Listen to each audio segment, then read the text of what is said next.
Fala aí pessoal, tudo bom? Hoje a gente vai falar um pouquinho do cultivo da Dendrobium nobile, conhecida popularmente como Dendrobium olho de boneca.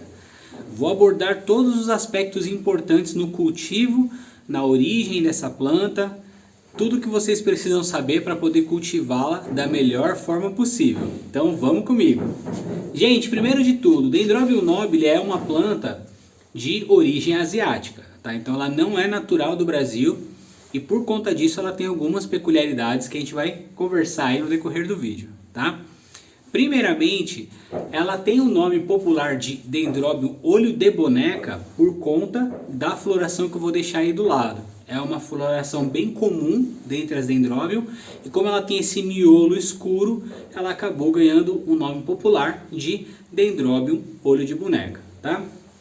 Nem todas as variedades são aromáticas, algumas têm um aroma bem gostoso e mais forte, outras com aroma ainda bem agradável, porém mais fraquinho, até algumas que não têm aroma. Existem diferenças de tamanho de planta, de porte, uma série de questões, várias plantas diferentes, porque é uma planta muito hibridizada, né? São feitos muitos cruzamentos para atingir aí uma grande variedade de cores possíveis, tá? Então é uma planta feito muitos cruzamentos para que sejam obtidos várias cores diferentes, inclusive também para que sejam obtidos época de florações diferentes, tá? Por conta dos cruzamentos. Normalmente ela tem esse aspecto assim com bulbos eretos e as folhas caducas. O que significa isso? São folhas que caem numa certa época do ano. Então é normal dessa planta perder as suas folhas por completo. Mais à frente um pouquinho a gente vai retomar esse assunto e explicar o porquê que isso acontece. É uma planta epífita, ou seja, daquelas que nascem em cima de árvores, né, na madeira, plantada na madeira. Porém, ocasionalmente ela pode ser encontrada na natureza como rupícola, ou seja, plantada em rochas, desde que seja um ambiente bem úmido em rochas cobertas de musgo, tá? Mas isso são casos excepcionais, né? São exceções. O normal dela é ser uma planta epífita. Por incrível que pareça, ela é usada na medicina chinesa, tá? Então é uma planta, na medicina chinesa é considerada uma planta medicinal, tá? Uma curiosidade que pouca gente sabe aqui no Brasil. Uma característica interessante da Dendrobium, muito importante no cultivo, é que ela precisa que as estações do ano sejam bem definidas para que ela possa florescer. Ou seja, precisa de uma boa diferença de temperatura entre a primavera, o verão, o outono e o inverno. Em locais onde o ano é quente no geral ou frio no geral, com pouca diferença entre as estações do ano, pode ser um pouco mais difícil de fazê-la florescer. Por exemplo, no norte aqui do Brasil ou mesmo no extremo sul, onde no geral a temperatura não tem grande variação nas estações do ano. Na época fria do ano, ou seja, no outono e inverno, o que vai incentivar essa planta a entrar em floração são alguns fatores. O primeiro, a própria queda da temperatura. Então ela precisa de uma temperatura mais baixa na época fria do ano, onde deveria ser frio, né, outono e inverno, para poder induzir a floração. Além disso, tem outros fatores. Se você mora em um local onde não existe isso, o ano é quente por inteiro, não saia aí do vídeo que a gente vai ensinar algumas técnicas de como fazê-la florescer, mesmo em locais mais quentes. É importante também, nessa época mais fria do ano, outono e inverno, a gente fazer o estresse hídrico. Nós vamos reduzir a rega e a adubação da planta. Isso junto com a queda de temperatura, a planta vai entrar no seu estágio de floração. Então quando diminuímos a rega, a planta está num ambiente mais frio, isso vai incentivar a sua floração. Esse estresse hídrico faz a planta entrar em dormência, tá? Ela entra em dormência, não é uma dormência tão perceptível quanto no catacetum, tão longa, mas ela entra num estágio de dormência, onde ela vai perder todas as suas folhas, o bulbo vai ficar mais amareladinho e também fica mais enrugadinho, até pelo fato da diminuição da rega. Quando passa essa época de dormência, ela vai começar a brotar. Nesse estágio que você notar que ela está em brotação ou aparecendo os botões, é a hora de voltar com a água e com a adubação. Então nesse momento você volta com a água e com a adubação, que aí ela já vai brotar e também vai florescer muitas vezes ao mesmo tempo. Esse bulbo que perdeu as folhas, ele não recupera mais as folhas, ele vai continuar sem folhas. Porém, ele vai compor o conjunto da planta, vai fornecer energia para o restante da planta, então não é preciso retirá-lo e deixá-lo ali compondo a planta como um todo. Esse bulbo novo que floresce, ele floresce apenas uma vez, depois ele vai passar pelo estágio de dormência na próxima floração e vai também soltar uma brotação que por sua vez vai florescer, e assim funciona o ciclo de brotação, dormência e florescimento do Dendrobium nobile. Tenho um exemplar em floração para poder mostrar para vocês, tá? Uma curiosidade, olhem só. Aqui nós temos um bulbo que já passou pela dormência, tá? Ele já passou, é o bulbo mais antigo dessa planta. Aqui nós temos o bulbo que está na floração atual. Vejam, ele está quase sem folhas, tá? Então, agora nessa última dormência, ele quase que perdeu as folhas por completo. Uma característica, as flores elas saem direto do bulbo, ó. Ela não apresenta haste ou espata floral, como haste, por exemplo, como acontece em oncidiums e outras plantas, e espata, como acontece nas híbridas de Cattleya, tá? Então as flores elas já saem brotando direto do bulbo, tá vendo? Então uma planta bem cultivada, uma planta mais velha, uma planta que já está aclimatada no local, ela tende a florescer de cima a baixo e carregar de flores, tá? Então tá aí, aliás, esse daqui é o exemplar conhecido popularmente como olho de boneca, porque ele tem esse océolo no meio, né? Um miolinho escuro, tá? Então característica da floração, e olha só, como eu disse anteriormente, ela muitas vezes floresce e já solta o broto novo, tá? Ou seja, na próxima época fria do ano, esse bulbo aqui vai perder as suas folhas por completo, vai entrar em dormência, esse broto já vai estar maior, vai ter crescido, e vai ser nesse broto aqui que vai ocorrer a próxima floração. Esse broto antigo e esse broto de cá, que são os dois bulbos mais velhos, eles continuarão compondo a planta, porém eles não vão mais florescer, eles vão simplesmente compor ela como um todo, fornecer energia para as próximas florações e também na emissão de novos bulbos, mas não florescem mais, cada bulbo floresce apenas uma vez. Então se você tem um vaso muito grande que encheu bastante, muitas vezes é viável você dividi-lo para poder tirar um pouco daqueles bulbos antigos, fazer 2, 3, 4 vasos talvez, para que eles possam soltar novos brotos e esses brotos novos voltarem a florescer, a planta em si voltar a florescer. Como eu citei anteriormente, assim que a floração volta a aparecer, aliás, a brotação volta a aparecer após a dormência, ou mesmo começa-se a ver as gemas aonde vão estourar os botões, aonde vão sair a floração, é o momento certo de você voltar com a rega e a adubação, porque a planta já vai estar ali com a floração induzida, e você volta com a rega, volta com a adubação, e aí ela vai estar com toda a energia e todos os nutrientes suficientes para apresentar uma floração bonita. Informação muito importante, tá? Nessa época mais fria do ano, outono e inverno, é importantíssimo a gente reduzir a rega para que a floração seja incentivada. Esse fator é até mais importante do que a questão de alteração de temperatura. Essa é uma planta muito versátil, ela tem várias formas de se propagar, de soltar mudas, de aumentar, né? De realmente se propagar na natureza, digamos assim. Ou seja, se você reduz a rega, a planta floresce, certo? Reduziu a rega, ela vai incentivar a florescer. Por quê? É um mecanismo de defesa da planta. Se ela notou que tem menos água ali, ela precisa florescer, porque a flor é a forma dela conseguir sementes e com isso perpetuar a sua espécie. Se você não diminui a rega, continua com a rega, ela vai ativar uma outra forma de propagação, que são os cakes. Eu vou deixar aí na tela para vocês o que são cakes. Eles são mudas que brotam em cima do bulbo, tá? Geralmente a planta ela solta bulbos assim lateralmente, vão saindo brotos e bulbos. Quando na época de dormência a gente mantém a água, a planta vai ter abundância de água e nutrientes, caso não seja diminuída nem a adubação e nem a rega. E por conta dessa abundância, ao invés dela florescer e produzir sementes, que seria o normal, ela acaba soltando filhotes, cakes, tá? Que são mudas que saem aqui na parte superior da planta. aquela mesma gema que seria destinada à floração, ela vai ser destinada à produção de uma muda, tá? Então é uma forma de você manipular o que você quer. Se você quer floração, você pode reduzir a rega no outono e inverno, para que a planta, devido a esse estresse hídrico, ela vá produzir flores quando chegar na sua época de floração.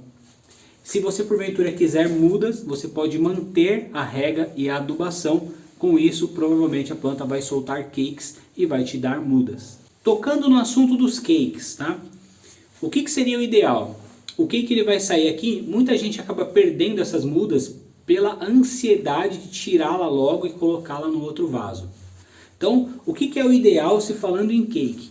Deixe ele até que ele tenha no mínimo 10 a 15 centímetros de altura, deixe ele lá quietinho. Quando ele estiver com bastante raiz, 3, 5 raízes diferentes, né? E mais ou menos 10 a 15 centímetros de altura, você pode simplesmente com a mão vir delicadamente e torcendo, ele vai se destacar e esse é o momento de você colocá-lo num outro vaso. Então não se precipite em retirá-lo enquanto ele ainda é pequeno, pois ele não vai ter energia para poder se desenvolver sozinho. Nesse primeiro momento que ele está anexado à planta mãe, ele precisa dos nutrientes, da energia da planta mãe para que ele possa se desenvolver. No primeiro estágio de vida do cake, quando você vai colocar no primeiro vaso para que ele possa crescer e se desenvolver, é importante plantá-lo no musgo ou outro substrato que tenha uma boa retenção de líquidos, pois como é uma planta pequena, com poucas raízes e os bulbos ainda não estão formados, uma falta de líquidos, uma falta de umidade pode fazê-la ressecar e morrer rapidamente. Então tem que deixá-la num vaso e substrato um pouco mais úmido do que quando ela está na sua idade adulta. Outro aspecto muito importante na sua época de floração é o aumento da luminosidade. Tá? Isso tudo, a redução na água, a redução no adubo e o aumento na luminosidade, nós fazemos artificialmente, trocando a planta de local, diminuindo e aumentando a rega, né, dependendo da época do ano, mas tentando simular condições que ela tem na natureza. Então, no ambiente natural dela, nessa época, ela precisa de uma intensidade de luz, tá? Então, na mesma época que você vai diminuir a rega e diminuir a adubação, você vai colocá-la num ambiente mais claro. Porém, não é legal pegar luz direta nas horas mais quentes do dia. Já vou falar mais sobre isso. Então, os produtores de dendróbio, eles costumam usar a palavra castigar. Então, eles colocam a planta para dar uma castigada num viveiro mais claro, com menos água e menos adubo, até que ela comece a brotar as gemas para a floração. Então, nesse momento que começou a ver que tem as gemas para florescer, aí você volta a regar ela, a adubar, e também pode colocá-la no ambiente onde não tem um sol tão intenso, tá? De quanto sol nós estamos falando? Digamos que nas horas mais quentes do dia você pode usar um sombrite de 50%, tá? Então não pega o sol direto, porém é um viveiro muito claro. E até por isso, muitas vezes ele fica com esse aspecto amarelado, por conta dessa grande quantidade de luminosidade que precisa nessa época do estresse hídrico, tá? Então esse é um dos fatores. Agora, sol ela pode tomar na parte da manhã ou então na parte da tarde, final da tarde. Então até umas 10 horas da manhã e a partir das 3 horas da tarde ela pode tomar o sol do início e do final do dia, tá? Então, se ela toma um sol de dia, na hora mais quente do dia ela está num sombrite de 50% e no final do dia ela toma sol novamente, isso vai ajudar bastante na floração dessa planta. Alguns aspectos que são importantes e precisamos considerar. Primeiro, se você mora num local de clima muito agressivo, onde o sol é muito forte, de repente esse 50% de sombrite pode ser muito para essa planta. Então, é sempre importante observar o desenvolvimento da planta e como ela está, o aspecto geral. Porque pode ser preciso aumentar um pouco o sombreamento, pois nosso país é muito grande e existem vários climas diferentes dentro de um mesmo país. Por exemplo, eu estou aqui no Sudeste, em São Paulo, numa região de serra. O meu clima aqui é muito mais ameno do que, porventura, uma pessoa que mora no Cerrado, tá? Então, é preciso respeitar essas diferenças devido ao tamanho do país onde nós vivemos. Em alguns locais com o clima mais ameno, como por exemplo no sul do país, onde não tem-se sol muito forte, algumas pessoas conseguem o cultivo dessa planta a sol pleno. Então isso é possível.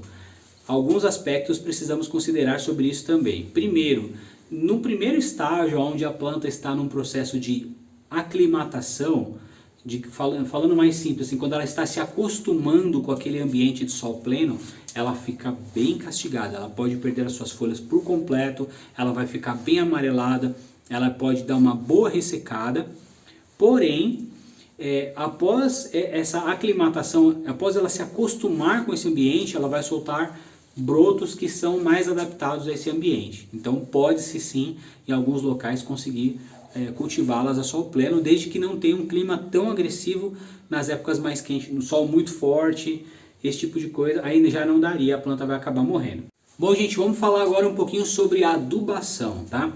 Internet afora, existem várias receitas caseiras, algumas receitas de especialistas usando materiais caseiros e muitos produtos que não são próprios para orquídeas. Não vou nesse vídeo falar para usar nem para não usar. Eu vou deixar apenas um alerta para você tomar um pouco de cuidado caso você seja iniciante, tá? Primeiro fator, gente, adubo para orquídea são muito baratos, tá? Na data que eu gravo hoje, por exemplo, um adubo realmente bom para orquídeas, 1 litro de adubo, ele custa na base de 60 a 100 reais, 1 litro de adubo. Parece muito, porém é um adubo concentrado que ele vai render 200 litros de adubo. Então você que é iniciante, nem precisa de tudo isso de adubo, você pode comprar um frasquinho muito menor. E você que já tem uma boa coleção, esses 200 litros com certeza vão durar bastante. Então, muitas vezes não compensa você arriscar as fórmulas mágicas que tem na internet afora. Lembre-se de uma coisa, primeiro, muitas vezes a pessoa que está te passando aquela receita, ela pode ter sucesso com aquela receita de adubação, mas o sucesso dela pode estar atrelado com a experiência que ela já tem no cultivo, e muitas vezes algum detalhezinho pode passar batido, e ao você tentar replicar, pode ser que você não tenha um resultado igual, tá? Eu vou contar para vocês uma historinha rápida sobre adubação, que já aconteceu, eu presenciei, na época que tínhamos um garden na região de Itaquera, em São Paulo. Tava ministrando um mini curso e citei que receitas de internet são perigosas, tal, e uma senhora levantou a mão para acrescentar a seguinte história ao contexto lá. Ela disse que ela pegou uma receita de adubo na internet, onde ia alho, ia canela e um monte de coisa, e disse que era um adubo milagroso, que era muito bom para orquídeas. E ela fez, aquela solução tinha que ficar em descanso durante um período de tempo, qual eu não me recordo, 2 dias, 1 semana. E após esse período de descanso, ela usaria para adubar suas plantas, né? E no dia que ela ia fazer efetivamente a adubação, ocorreu de fazer um teste. Então ela pegou aquela solução, aquela mistura de ingredientes, e acabou aplicando em um matinho, aqueles musgos que nascem no cantinho do muro, para observar.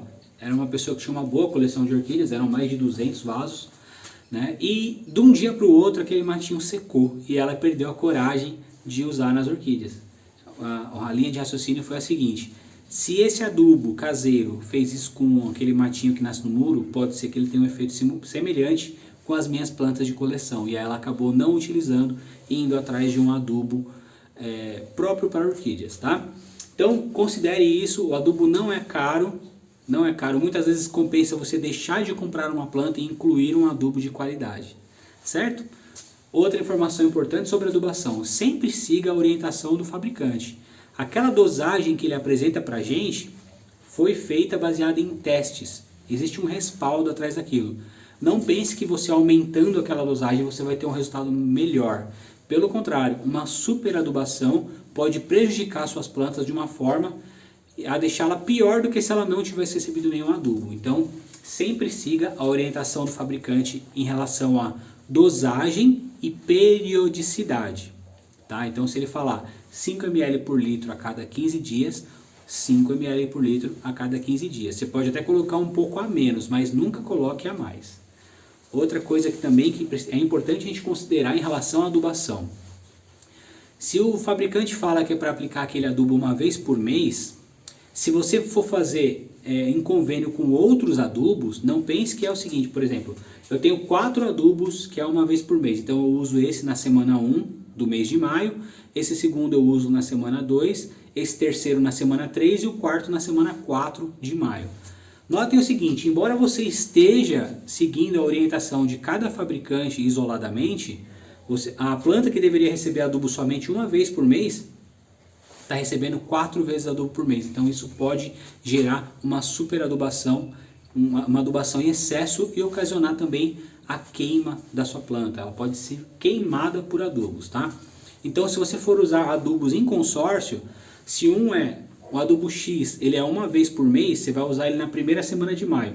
O adubo Y, se ele é uma vez por mês também, você não vai usar na próxima semana, você vai usar só na primeira semana do mês seguinte, tá? Então, considerem os dois como se fosse o mesmo na hora de adubar, entende? Em relação à periodicidade. Então, se ele é a cada 15 dias, você vai usar o adubo 1, quando passar 15 dias você usa o adubo 2, passou mais 15 dias você usa o adubo 1, passou mais 15 dias o adubo 2, não pode fazê-los toda semana, esse a cada 15 dias, então eu coloco esse essa semana, na semana que vem eu coloco o outro, que você vai estar colocando mais adubo do que a planta precisa e colocando a sua planta em risco. Agora nessa próxima parte a gente vai falar um pouquinho de combinação de vaso e substrato. Gente, vaso e substrato são dois fatores muito importantes e você não pode considerá-los isoladamente. Vou escolher o vaso e vou escolher o substrato. Tudo está interligado. Então o vaso ele está ligado ao substrato, que está ligado à rega e está ligado também à questão de ambiente, ventilação, a adubação, tudo isso está ligado. Vou dar um exemplo para vocês. Vamos supor que você use um adubo farelado e você planta essa orquídea na árvore. Como é que você vai fazer para aplicar um adubo farelado na árvore? Então, você colocando ela na árvore, você vai ter que começar a considerar algum tipo de adubo líquido, certo? Então, se você está com a planta no vaso, aí sim fica fácil de você colocar algum tipo de adubo farelado ou um adubo de liberação lenta, tá? Agora, um adubo como esse é muito mais complicado de você usar quando a planta está na árvore ou num cachepô muito aberto. Mas qual a relação de substrato e vaso, afinal de contas? Pense o seguinte, é muito mais prejudicial a planta receber água de mais do que de menos. Então se você molhar muito a planta, ela vai estar em risco muito mais do que se faltar um pouco d'água. Então, olha só, esse é um vaso de plástico. E aqui dentro do vaso eu tenho um musgo misturado com casca de pinos. O musgo, ele é um substrato que ele retém líquido. Então ele segura a umidade por muito tempo. O vaso de plástico, ele também segura a umidade. Então eu tenho um substrato que segura a umidade em consórcio com um vaso que segura a umidade. O que significa isso? Cada vez que eu molhar essa planta, ela vai ficar molhada por um longo período de tempo, certo? O que acontece? Se eu porventura coloco a planta direto com as raízes na árvore, sem musgo, então ela não tem substrato, ela vai ter só a casca da árvore para poder tirar a sua umidade ali e se fixar, certo? E não tem vaso, as raízes vão ficar expostas. Então entenda que existe um fator de secagem das raízes muito mais rápido, tá? E até por isso eu não tenho como passar para vocês uma regra, uma receita de bolo, como a gente costuma dizer. Regue sua planta 2 vezes por dia. Não posso passar dessa forma para vocês. Por quê? Se ela está num vaso que retém umidade, um substrato que retém umidade, de repente 2 vezes por semana pode ser muito, tá? Porque ela nem vai chegar a secar e vai receber água de novo, não vai chegar a secar, recebe água de novo e vai chegar uma hora que vai desenvolver algum problema de fungo, um apodrecimento de raízes. Por outro lado, se ela está na árvore exposta, como no exemplo que eu citei agora há pouco, 2 vezes por semana pode ser muito pouco, pode ser que você precise regá-la 2 vezes por dia, porque ali resseca muito rápido, você vai molhar, logo vai estar seco, então vai depender muito da combinação de vaso e substrato que você usa. Uma informação importante, você pode colocar a sua combinação de vaso e substrato, adequá-lo ao seu cultivo. tá? Por exemplo, se você não tem muito tempo para poder gastar com o seu cultivo, você tem uma rotina cheia, não tem muito tempo para dedicar para suas orquídeas, o que você pode fazer na verdade? Você pode usar uma combinação de vaso e substrato como está aqui, que é uma combinação que não vai precisar de regar muitas vezes. Regou, depois de 4 ou 5 dias você vai regar de novo, às vezes só na semana seguinte. Se você porventura gosta de estar ali com as plantas e tem bastante tempo para dedicar a elas, você pode usar uma combinação de vaso e substrato que seque muito mais rápido. E com isso você vai poder molhar direto a planta, vai poder observar e ela não vai ficar encharcada. Eu vou pegar outras 2 plantas, não são dendróbios, tá? Mas eu gostaria de usar a combinação de vaso e substrato para ilustrar um pouquinho disso tudo que eu falei. Aqui, por exemplo, eu tenho um catacetum. Olha só, o cultivo dele tá na garrafa PET, ele também apresenta dormência semelhante ao do dendróbio, mas de uma outra forma. Ele está numa garrafa PET, ela tem furos laterais, dentro do vaso eu tenho casca de pinos, tá? Só que notem o seguinte, ele não tem furos embaixo, tá? É um cultivo chamado de semi-hidropônico, então você planta a orquídea, ela vai começar a desenvolver as raízes, na parte de cima do vaso é uma parte de substrato bem mais seco e aqui embaixo tem-se bastante umidade, tá? Então aqui eu não posso estar molhando direto, porque a umidade retém aqui embaixo e ela acaba passando para cima. Essa planta está num cultivo bem úmido, tá? Então aqui eu preciso molhar bem menos. Agora eu vou mostrar um outro exemplo para vocês. Também não é o dendróbio, mas dá para a gente ilustrar. Aqui eu tenho uma orquídea conhecida como Hofmazegella flava. Agora recentemente ela mudou de nome para Cattleya crispata. Ela é uma planta rupícola. Ela, na seu ambiente natural, ela é plantada direto na pedra, então o produtor assim replicou. Ela está plantada aí na brita, na pedra de construção. Aliás, ela está em floração, tá? Essa Cattleya crispata, ela tem um cultivo muito mais seco. Embora o vaso de plástico retenha umidade, a pedra não retém umidade nenhuma, ela seca muito rapidamente, tá? Então o vaso de plástico é usado para poder segurar um pouco da umidade. Se você coloca ela na pedra, porventura, e num vaso de barro que ele transpira rapidamente, você vai precisar molhar muito mais essa planta, tá? Então, veja só, são 2 cultivos totalmente diferentes, eles poderiam ser utilizados no dendróbio, porém a sua forma de cultivo teria que ser totalmente diferente uma em relação à outra. Aqui molha-se muito mais do que naquele que eu mostrei anteriormente. Veja só, gente, tem muita informação legal e essa é uma das plantas mais fáceis de cultivar, mais simples, não tem segredo.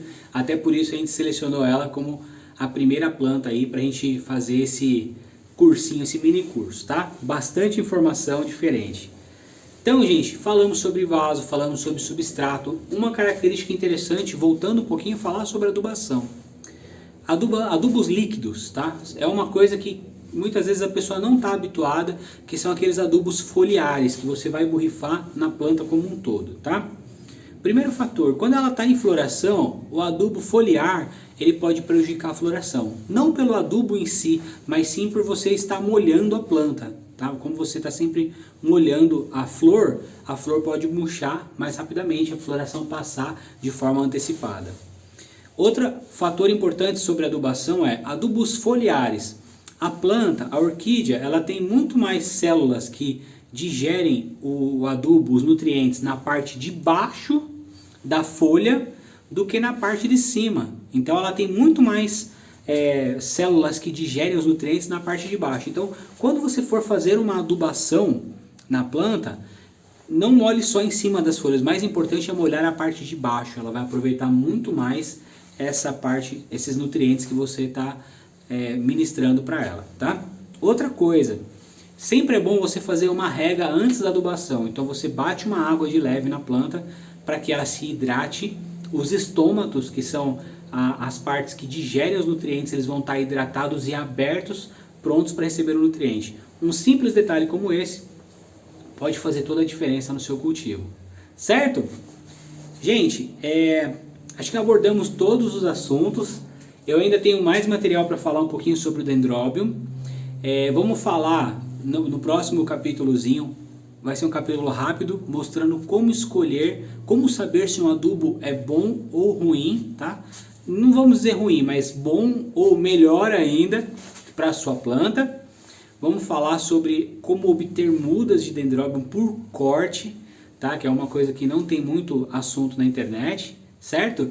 E replantes. Então teremos mais 3 módulos, que é um módulozinho rápido falando sobre como escolher o melhor adubo, o segundo, replantes, e o terceiro, obtenção de mudas. Certo? Espero que vocês tenham gostado e até mais!